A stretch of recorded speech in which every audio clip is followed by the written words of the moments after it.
Hey y'all, I just wanted to start this episode off with a little bit of a disclaimer. I recorded this episode about 6 months ago, a week before Winter released their album, What Kind of Blue Are You?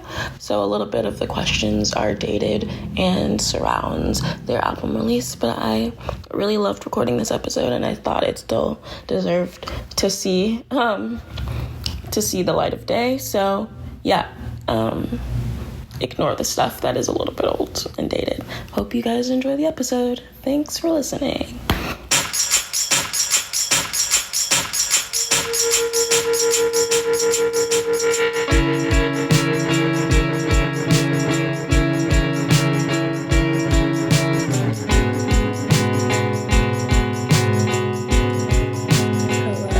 Welcome back, everyone. You're listening to Next in the Queue. This is an interview-based podcast that connects listeners with musicians, writers, producers, and really anyone in the industry through curated playlists. Today, I'm joined with Samira Winter of the Project Winter. Thank you for coming on.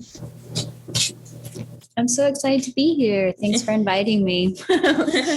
Yeah, so you just got back from touring in Europe and Australia with Hachi. How was that experience? It was amazing. It's my first time in Australia, and it was just it was really nice. I'm like somewhat of a nature person. Like I really appreciate being able to be in lush kind of tropical environments. I grew up in Brazil, so for me, I feel like I have this relationship whenever I can to I don't know, nature for me can be very recharging and healing, and I just really appreciate it. I think especially living in LA, there's a lot of beautiful nature, of course, but it's so dry. So it was really nice to be in Australia, play shows, and then during the week get to see some animals. I got to hold a koala. It's a pretty big life accomplishment. No, yeah, I feel like Australia, oh my goodness, I can't speak for a second, but Australia is one of those continents that I'm scared of because of all of the wildlife there. I'm terrified of snakes. And I'm terrified of I'm terrified of spiders. So those are the two things that there's so many exotic different types. And I'm scared of I'm going to get bitten by something. But from a lot of people I talk to, they're that's only in the boonies of Australia. So I mean, I feel you. It's definitely a thing, but I personally feel like it is more the boonies of it. Because people are like that with Brazil too, where it's oh, I heard this crazy species, but it's I never saw this crazy spider. So, but I feel you. Yeah. but yeah, so it was cool. And then Europe was awesome. I love playing shows in Europe. Playing shows in Australia was really awesome too. Overall, I feel this whole experience was really positive and transformative, and I got a chance to really connect with Winter because I was playing solo, so I feel I was able to sort of hit refresh and really connect with the project in this way that I never really have before. So that was really special to me. Yeah, was it one of the first times touring with Winter since COVID? Yeah.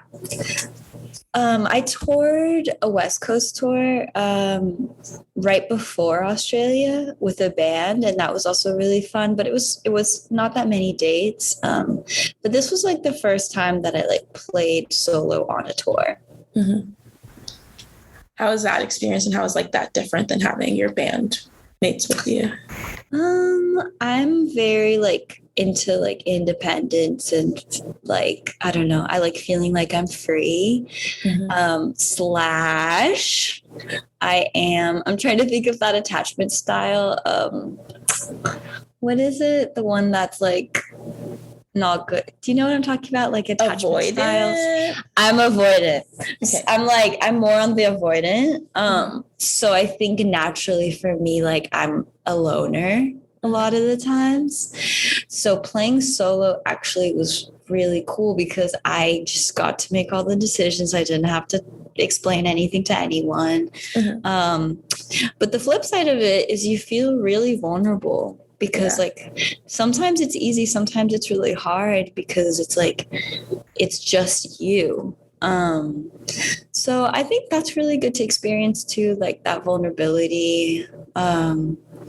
Definitely learned a lot from it, and yeah, I'm really excited to play with the band though. I think these songs like really are gonna do well with a full band. Like my new songs are very gazy, and I think it's gonna come alive like in its full potential with the people that I'm playing at the end of the year. I'm going to the East Coast, not end of the year, end of October, and doing some dates there. So yeah, a lot of it is like shoegazy, slowcore, like driven out like guitar sound. So it'll be cool to see. Yeah, you should come to the baby show November 4th. I think I'm probably coming to that show. So since you toured with Hatchie's also featured on one of the singles you released for this album, Atonement. How did that song come together, and like what's the story behind that song as well? I very luckily met Joe from Hatchie right before the pandemic. And then we kind of corresponded, like all three of us online, me, Joe, and then Harriet was like, basically we were just all kind of writing songs and sort of sending them to one another. And then Atonement kind of happened as more of an instrumental track, and I sent it over, and basically just a correspondence like over the pandemic. But it was cool because I feel like when you're corresponding like that, it really needs to click for you to feel the excitement to then like move it along. So I think it just clicked like initially, and we're like, okay, this is a cool vibe, like, and then finished it with Juju in the studio, and the rest is history. Cool. So your new album is titled What Kind of Blue Are You? How did you come up with this title, and like how does that translate throughout the album? So the album is inspired by a lyric in the song that's like the last song of the record called Kind of Blue. I feel like a lot of the record and this whole process of the record has been about just being honest with myself and who I am. And I think that's kind of a little bit of what that question could mean. I like the idea of people kind of having their own interpretation of what that question is, but I guess the themes are, I'd say like a very blue theme of the record is like, there's a lot of a sense of bittersweetness, I guess, musically and also lyrically.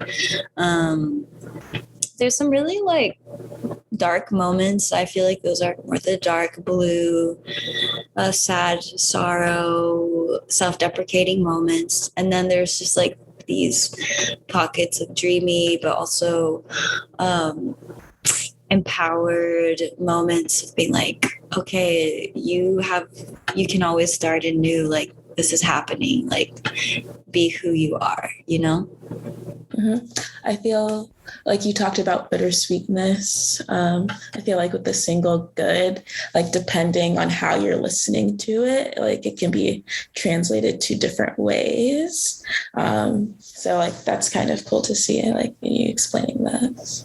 What was it for you when you thought about that? I think it, like, to me, it was like a longing, like you want to like be something for this one person. That's what was my translation. But like depending on like what mood you're in when you're listening to it, it can like definitely change. I feel that way with like a lot of like different songs. Like a song that comes to mind is like Nobody by Mitski. Like depending on when you listen to it, like it can like definitely translate differently. Oh, I love that song. Yeah. Yeah, I feel like with good, I think there's this underlying premise of being bad, which I think is what makes it interesting. Why it's like I can just keep repeating the same line is because it can have all these different interpretations. But I always think about how it's like it somehow means that you're bad. And then recently I've really been enjoying kind of thinking that I'm saying that line to myself. But I originally wrote it thinking about someone else, me with someone else. So yeah. It was like my favorite single. Like I've listened to that song so many times on repeat. That's so sick. So you're a week out from release of the album. So like the album comes out next week, October 14th. Like, what are you feeling like? Because this album's kind of been in the works for 2 years. I'm feeling excited. I also feel like a part of me can't even believe it. I'm like, I can't believe literally next week it's going to be out. I feel busy. I feel like there's a lot going on. And at the same time, I just feel like enjoying life because I just got back from tour and I just want to go on a hike into the beach and hang out with friends. But then there's another part where I'm just like, oh my God, I have so much to do. So I guess I'm just trying to balance it all, enjoy it, and just like make sure it comes together as much as possible the way I've been envisioning it. I feel like it's aesthetically like something that feels really right to me. And so it's important to me that all the aspects of the release as much as possible feel right to me. I'll be like posting about some new merch, which I'm super excited about. So a lot coming in this 1 week. This 1 week is gonna feel like 2 weeks probably. Yeah. And like I just mentioned earlier, like you started making this album during the lockdown. And it's like kind of like actually it's like going to be actualized next week. How do you feel like since it's been such a long process to getting it out? It's one of those things. I have this tendency with my albums. Like I have a pregnancy period usually of like 2 years, which I think my next one, I want to make it like quicker, but I'll have this thing. Like I wrote this one, I like wrote and recorded it sort of like bit by bit over 2020. And then it was pretty much all done, all recorded, all written. And then 2021, I feel like I was kind of assimilating it and finding who to mix it and just kind of figure out what to do with it and how I wanted to put it out and sort of that side of it too. So I think for me, it was like a year of working on it and then a year of working on all the other stuff that's like the mixing, mastering the art, and just like how it's going to be released. So in a way, it's kind of a nice thing because I had just enough time to like be obsessed with it and then forget about it, be obsessed with it, not forget, but, you know, not listen to it every day. And then now I'm back into obsession. Yeah. And so you'll be like embarking on a tour, like a kind of East Coast tour. What songs are you excited to play live? There's this song that hasn't come out yet called Crimson Enclosure. So you'll hear it next week when it's out. I'm super excited to play that one live. There's this song called Fool that I haven't played live ever that I'm really excited about too. It's kind of good vibes. And then it's always exciting to play Atonement. I don't know. They're all exciting. It's hard to choose.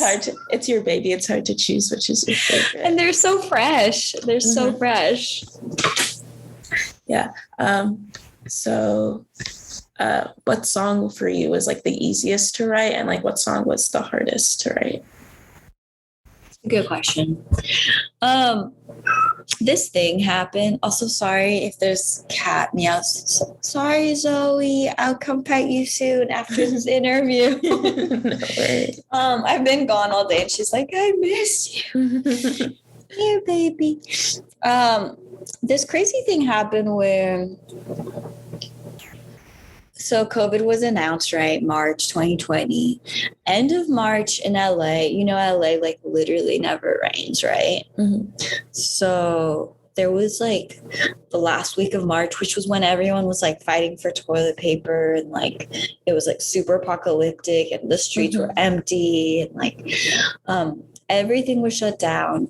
That whole week it rained every single day nonstop in LA. And it was just like, it felt apocalyptic. And it felt like the world was coming down. And that week I literally wrote Good, Crimson Enclosure, and Fool. Mm-hmm. And they just kind of came out of me. So I would say those three were actually pretty easy, quote unquote, to write. Like it just was like this like raw emotion and like very like shoegaze vibe that just came out of me. So I would say those were the easiest. Hardest. Let me look at the album. I think like Wish I Knew I don't know, it's weird. Like for me, this album, all the songs, they came from this very pure, like simple place. It wasn't anything, nothing was like too crazy hard. Mm-hmm. Like writing wise, it flowed really well. I would say things like challenges and stuff, I would just say once I recorded and wrote it all, like the challenge was like the mixing and like how I was going to approach the mixing process, who I was going to mix it with, what it was going to like turn out to be at the end of the day. But I would say writing and recording actually felt really smooth. Mm-hmm. There kind of is like a cohesive theme throughout the album. Were there any like I feel like it tells a story where like there are any other songs that were supposed to be on the album, or was this just like it, like you had these songs and like that was it, these 10 songs? I definitely wrote a couple of songs, like song ideas during that year, and one was even recorded but it didn't make it. Mm-hmm. Yeah, I guess thematically, I would say there's themes of, you know, Sundays about like, I don't know, being really frustrated and worried about like social media's impact on us. There's like some dark themes, like Lose You is like about a friend that was in a really bad, like abusive relationship. The feeling of like feeling like you're losing your friend. And then there's songs like Write It Out, which is just about like, yeah, starting fresh, journaling, like writing out your new life. Mr. On My Mind, I wrote actually like inspired at Market Hotel when I met my partner in New York. And so, yeah, that song's just like about a new love and just that feeling, which is one of my favorite feelings in the world. But yeah, I think in general, the theme is just like self-discovery and getting to the purest of winter's blue. Mm-hmm. So taking it back to Sunday, you said that song is about the fears of like social media, because I think like there's a lot of good things that have come from like social media and like technology. Like technology like helped us like, you know, put this together, like we're like talking over Zoom and things. But I think it's weird to see how much it's growing and like how there's like so many different avenues. Like I can't even imagine like 10 years from now, like what different apps and like what different capabilities we're going to be able to have. Like they're like, I don't know if anyone else feels this way, but like Ring cameras kind of scare me because it's like, I don't know, because it's good to have because you can like see, but I feel like we're just surveying each other like in the same sense. So it's just like weird and creepy to me. Like apps like, TikTok, it makes it so like even when you feel like you're alone, you're not like someone's like secretly recording you. Like I don't like when people like record strangers, even if it's something funny in the moment. Like maybe share it with like your friend group, but like sharing it to an app when like no one's really asking for that, or like knowing that they're being recorded is weird. I know it's getting so weird, but also like I've heard people talk about how on TikTok, on Instagram, like there is a camera watching you. Oh, I've never heard from the app. That's what I've heard. Like TikTok, there is like the actual people from TikTok watching you, like from your phone. Like I don't know if that's conspiracy, but like I've heard that multiple times. Yeah. So it's definitely creepy. Yeah, and it's just gonna be interesting to see where we go from here. Like I don't even want to think about it. I know. I definitely am like worried. I just think there's so many magical things about connecting like as humans. And so it's just like making sure that we aren't losing too much from I feel like we are losing, even like calling people. I realized I was like, I need to literally call people and not just text about things and projects and friends. And so, I think at the end of the day, we just need to like be communicating with each other first and sticking together. Yeah, there's like a very fine line. Like there's like a balance that you have to create with yourself. And like each person will be different. Like each person's balance is different than the next person's. Like I really envy the people that can be completely offline, like have no social media presence and things like that. The thing is, I literally can't. Like, I know that I can. We're both in the same boat. Yeah. Like, obviously, we can do whatever we want. But I think to reach the goals that we want to reach, also there are things that I like about it. So it's not that I want to like completely disappear. I think it just comes down to self-preservation. Yeah. You have to do what's like best for you. Yeah, and like figure out the limitations. Like I really want to be way less on my phone, so I'm just trying to figure out habits and ways to do that, Yeah. But I also do want to be engaged, so it's just a balance. Yeah, I like a lot of the things that I've been working on this year for myself is like trying to like have my attention span come back to like a normal level. I've been trying to read a lot more, which I haven't really done since high school. I've like read 6 books this year, which is not a lot, but a lot for me at this time. That's a lot. So that's a lot for me. So I think it's like about setting goals for yourself. Yeah, definitely. I think reading is like the best. I end up listening to a lot of audiobooks. Yeah. Because I know I don't know. I start reading and I read before I go to bed, and then I literally just do a couple pages. Mm-hmm. But with audiobooks, I'm just like, okay, let's get through these books.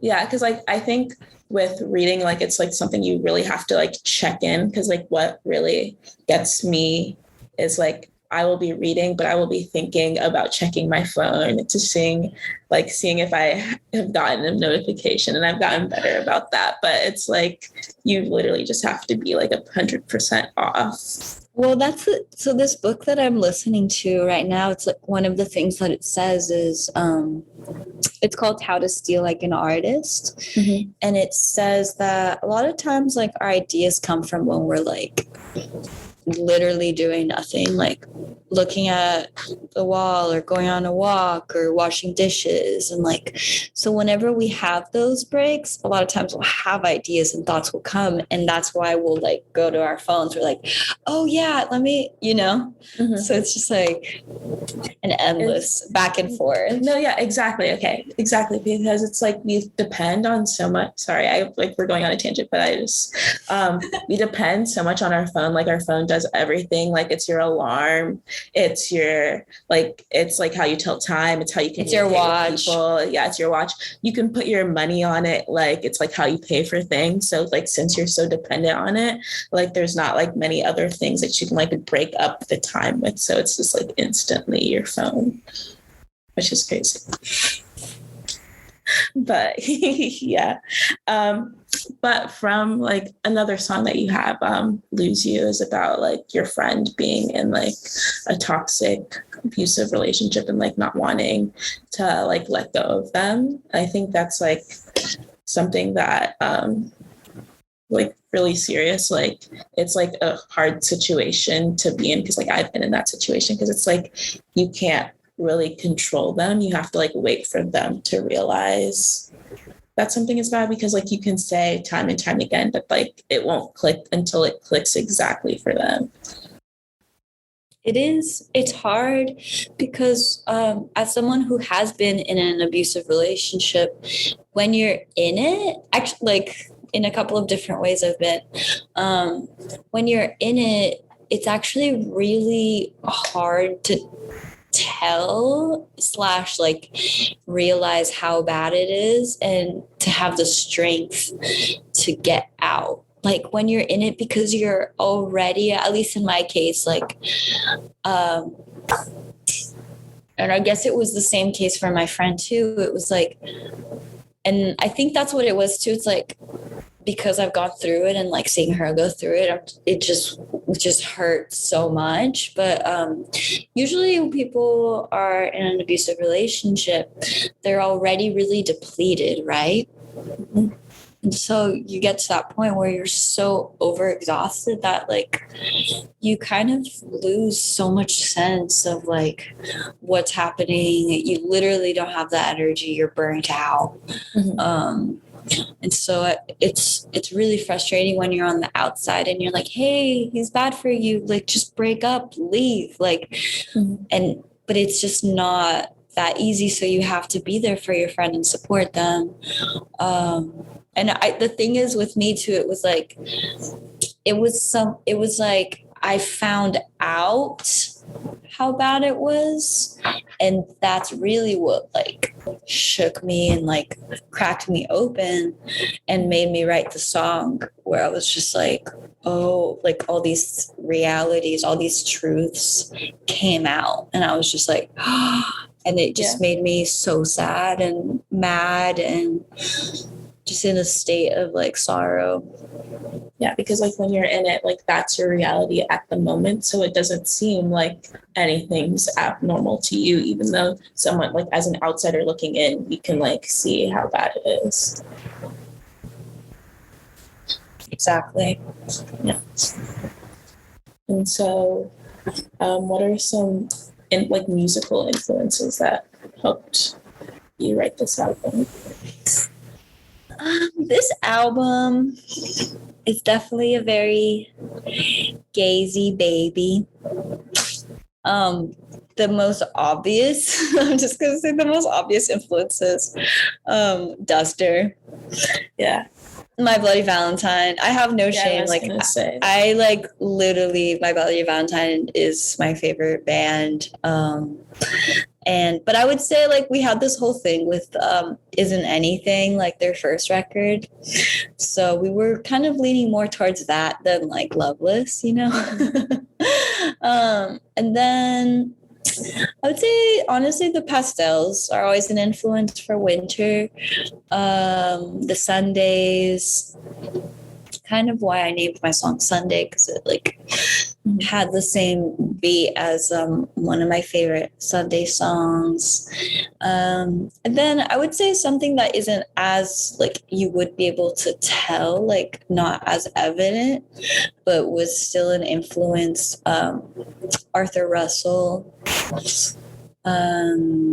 Blue. This artist from this like Sarah Records twee music scene in the early 90s called Blue Boy.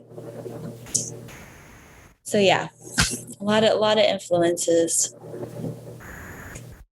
And so for your playlist name, you chose songs that are blue. So like songs that sound blue. Songs that sound blue. So what's the criteria for a song that sounds blue? Okay, so for me, it was important that I experienced it, like closing my eyes, feeling that it was blue. Mm-hmm.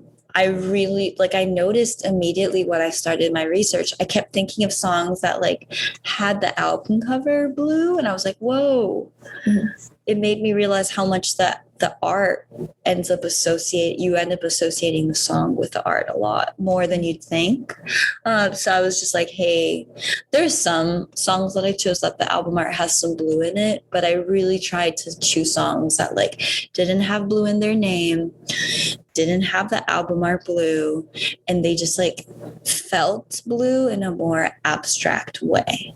Mm-hmm. Some of the songs are more dark blue, some of the songs are more like baby blue. Mm-hmm. So like that obviously reminds me of synesthesia. So it's like experiencing a sense through another. So obviously this would be like experiencing like sight, like seeing something as blue through sound. And when I was like researching synesthesia, like in like a broader sense, like not deeply, but there are different types of synesthesia, and like the synesthesia that you're talking about is like called chromesthesia. I hope I'm saying that right. Yeah, so it's just like association of sounds with colors. So it's like for some, like everyday sounds can trigger seeing colors. For others, it's like just for like music and things like that. That's so cool. That is so cool. And so like in another interview, you're quoted as saying for albums, you like to create a world for them, whether it's an aesthetic, visual, and sonic. So what would you say that is for this album? What the world is? Yeah. The world of What Kind of Blue is filmed through a TV camera. It's black and white and like fuzzy, and it has this like blue filter on it that flickers and fades in and out. The world of What Kind of Blue, I would say, is pretty DIY. It's part of it is very like on the pavement. You're just hanging out with your friends on the pavement, smoking a cigarette. And part of it is you're in your bedroom and it's really dark and you feel liberated with a guitar. I think for me, Winter, the project Winter is very much like girl in bedroom with a guitar, finding liberation in her bedroom. Mm-hmm. But yeah, I would say What Kind of Blue is it's bittersweet. It's angry and loud and noisy. And it's also really soft, and it has the soft hue of sadness to it. Mm-hmm. And so you describe some of the songs in the playlist as being like light blue or like dark blue. Like what are like a couple, like we can pull up the playlist. Like what are a couple examples of like songs that are light blue to you and like some that are dark blue? Okay, so The song, the song Bluebeard by Cocteau Twins for me is light blue. Mm-hmm. The song Starlight by Pure X is a baby blue. The first song, the Broncho song, is a dark blue. And then the Mr. Twin Sister song is like a turquoise. I could keep going on. No, yeah. Oh, what would you say the By Your Side by Starlight is? Oh my God. Wait, let me hear it. Like a dark cobalt blue. A dark cobalt blue. Okay. That's the vibe I get, but I really think it's a personal thing. But yeah. I see like like the blue from like the ocean, but like the dark blue from the ocean. Mm-hmm. That color. Okay. I can see that. No, sorry. I like talking about it because like I can like visualize. I just wanted to see what your take on I literally love talking about it. I'm just like, I don't know if you want me to keep going or not. Yeah. And then you put Yellow, which I thought was like a little funny by Coldplay in there as a song that sounds blue to you. That's the thing, right? Like I was like, I feel like there's a Coldplay song that's very blue from their first record. And I put on Yellow and I was like, you know what? It's called Yellow, but I don't care. Like I'm getting blue vibes. Like I literally see blue. I see like a dark blue for that one. Actually, it kind of fluctuates. I would say I need to listen to it. Like in the moment when I'm listening, I like get it. Mm-hmm. I sound like I'm like a psychic or something. I'm like a blue psychic. But I would say it's the darkish to just like the primary color blue. Mm-hmm. Yeah, that song's very blue to me.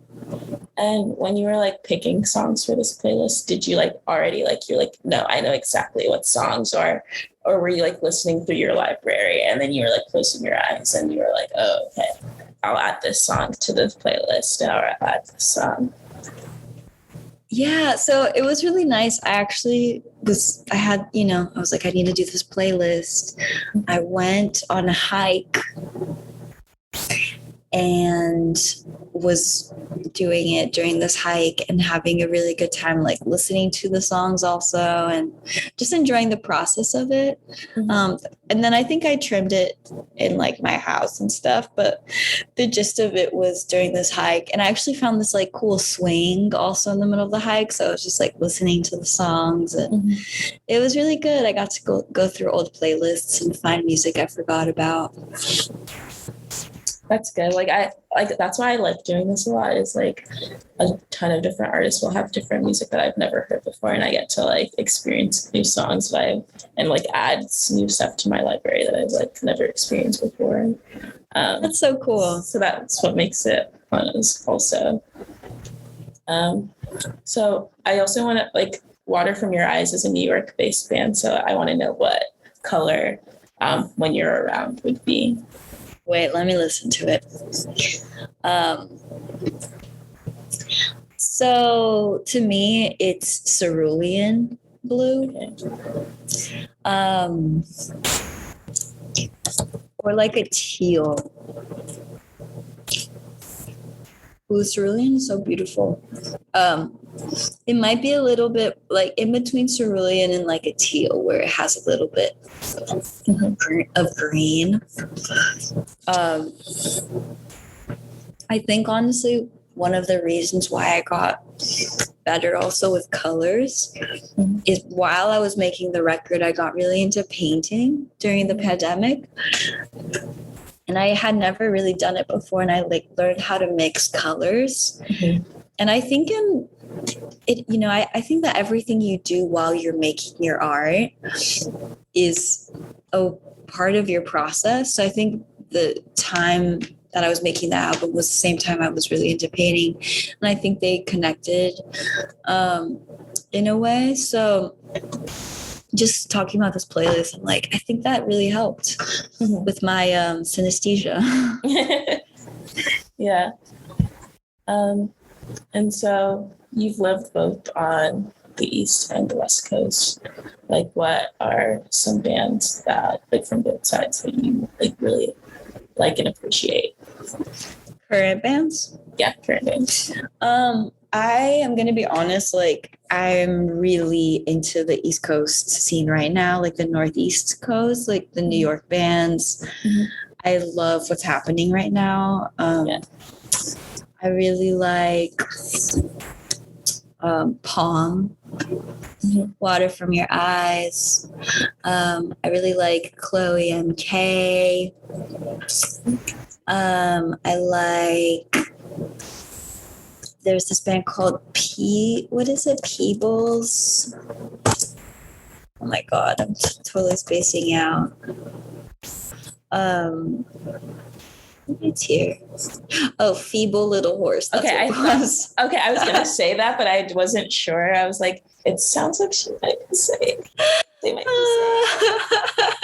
saying that, but not sure. Yeah. But yeah, so I don't know why I thought they were called Peebles. Feeble Little Horse. Love that band. Lily Konigsberg. Yeah, amazing. Like that song Sweat Forever, Sweat Forever. Home is really good. Like, yeah, there's a lot of, like, I think I moved to New York at a really cool time because, like, there's so many cool New York bands right now, and like they're like different pockets, but they all come together and it's like really fun. Yeah, I want to spend more time in New York and get to meet and hang out with people, and go to shows. I'd love to. It's like exactly the type of music that I love. Mm-hmm. You know, that type of scene. Yeah. And Horse Girl. Are they from? They're from Chicago, but they recently just moved to New York. Okay. Yeah. From LA, say Launder. He's a good friend of mine, but I really like his new record. Millie. Yeah, I just interviewed Millie. I think cool. 2 days ago. Yeah. Oh, Ben Steller is actually another East Coast one that I really like. Computer Wife. Oh my God, I have so many East Coast ones. Yeah. Automatic, West Coast. Julie. Yeah, Julie's like really good West Coast band, and they're so young. Yeah. So yeah, a lot of cool bands on both sides, but I think East Coast is winning by far, though. East Coast is winning a little bit, you'd say. Yep. In my opinion. Well, now you have to move back to the East Coast. I can't do the cold, but yeah, no. I literally will stay. Like I will stay there for a little bit because I do feel like it. But I'll come back for the weather. Yeah, for the spring, summer. Yeah, winters are brutal. I had my first New York winter last year. Brutal. I do not like the cold. Yeah.